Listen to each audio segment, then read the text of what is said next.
പാലക്കാട് കഞ്ചിക്കോട് നടന്ന ആൾക്കൂട്ട കൊലപാതകം മനുഷ്യ മനസാക്ഷി ഞെട്ടിപ്പിക്കുന്നതാണ്. ഛത്തീസ്ഗഡ് ബിലാസ്പൂർ സ്വദേശിയായ രാംനാരായൺ ബയ്യാർ എന്ന 31 വയസ്സുകാരനെയാണ് മാതാളിക്കാട് എന്ന പ്രദേശത്ത് വെച്ച് ആൾക്കൂട്ടം മോഷ്ടാവെന്നും നുഴഞ്ഞുകയറ്റക്കാരനെന്നുമൊക്കെ ആരോപിച്ചുകൊണ്ട് മർദ്ദിച്ച് കൊലപ്പെടുത്തിയത്.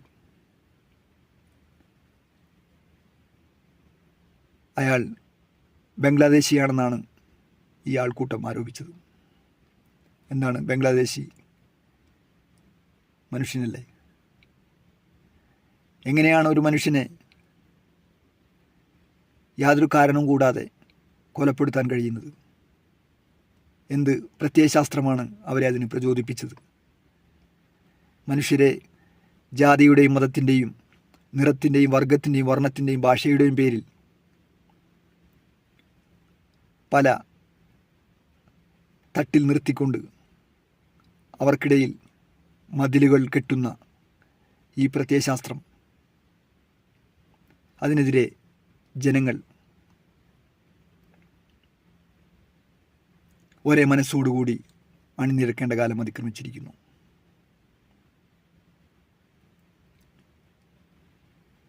ഒരു ഭാഷ, ഒരു രാജ്യം, ഒരു മതം, നാനാത്വത്തിൽ ഏകത്വമെന്ന നമ്മുടെ മഹത്തായ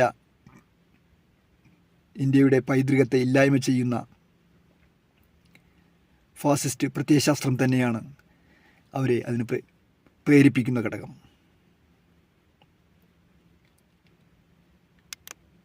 ഇവർ ഇന്ത്യയുടെ മഹത്തായ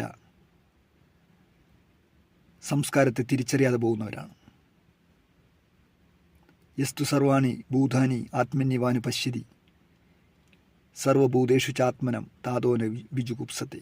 എല്ലാ ജീവികളെയും ആത്മാവിലും, ആത്മാവിനെ എല്ലാ ജീവികളിലും കാണുന്നവൻ ഒന്നിനെയും വെറുക്കുന്നില്ല, നിന്ദിക്കുന്നില്ല എന്നാണ് വേദാന്ത ദർശനം പഠിപ്പിക്കുന്നത്.